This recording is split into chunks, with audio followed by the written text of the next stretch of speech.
I see a lot of hate towards Andrew Tate on social media.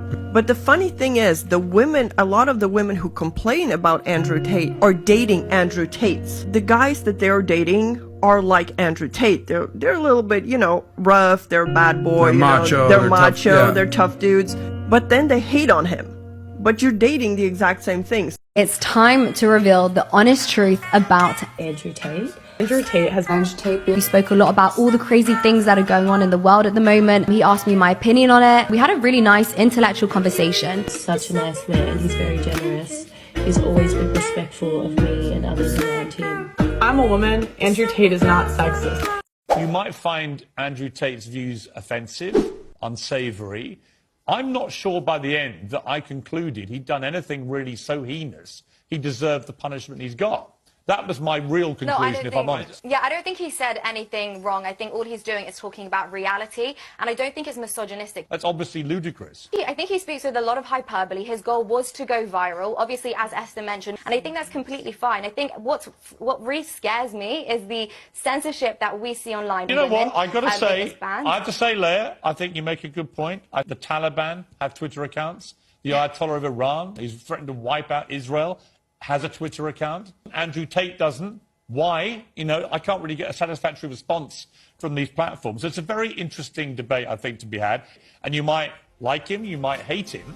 But the real question is, should he be banned? So basically just coming on here to share my experience with Andrew Tate. I don't really have any bad things to say about him. I just want to put out there that everything you're seeing on the news right now is all false accusations. As for someone who knows him personally, I can confidently say that he's such a nice man. He's very generous.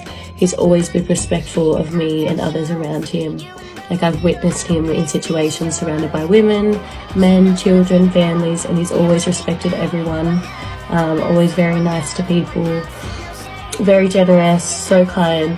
I think the media is just portraying a really bad image of him right now, and it's not fair. How refreshing, honestly, to hear a guy say that it's his duty to protect you, that if you're walking down a street and he's there and he's with someone who he considers his girl, that it's his job to risk his life. At one point he says in the video, I have to die for, and he means it. I believe that he means it. How unbelievably refreshing to see a guy like that. I got a message basically saying, why are you defending Andrew? Seems like you're just wanting to fit in.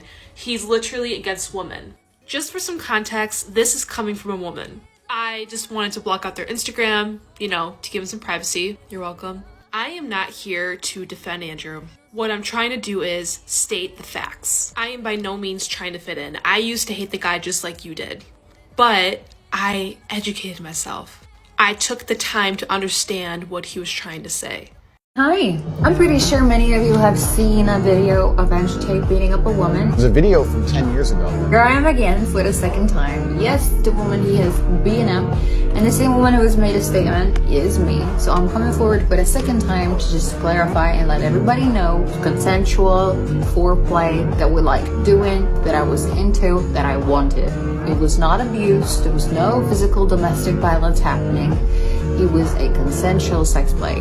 This is the second time I'm making this statement because I'm getting sick and tired of being tagged saying I need to come forward again, even though I did, and I don't like seeing injustice of him being called a woman beater for the same video that I've already once clarified it was nothing but a sex play. He has come forward and said that it was all just a game. And still that video is being used and sent around the internet saying a woman beater. I said it was a game, and she said it was a game.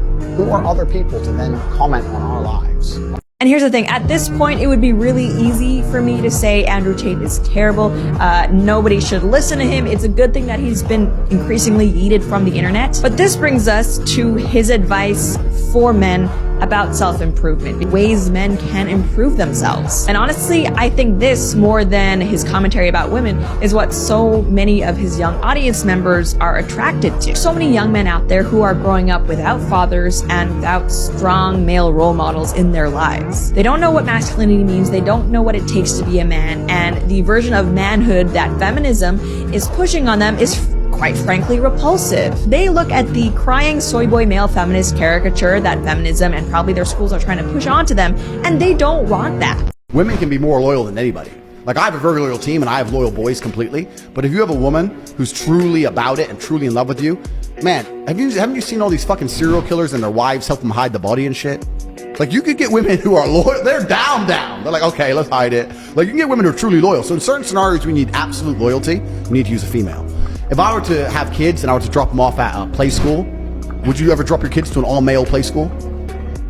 All men watching the kids? No. It's weird. You'd only drop to all women, right? You trust them to be more nurturing. You trust them to be more patient. At what point did you feel used? Honestly, probably from the beginning, but I was watching a podcast from Andrew Tate, and he was talking about how women use men, and that's when my eyes opened, and that's when I started putting the pieces together. I could never use you. You don't drive a Benz. You don't drive a Why do I need to drive a Benz? Honda. Votes are in 71% to 29% in favor of the plaintiff. For $4,000, this case is closed.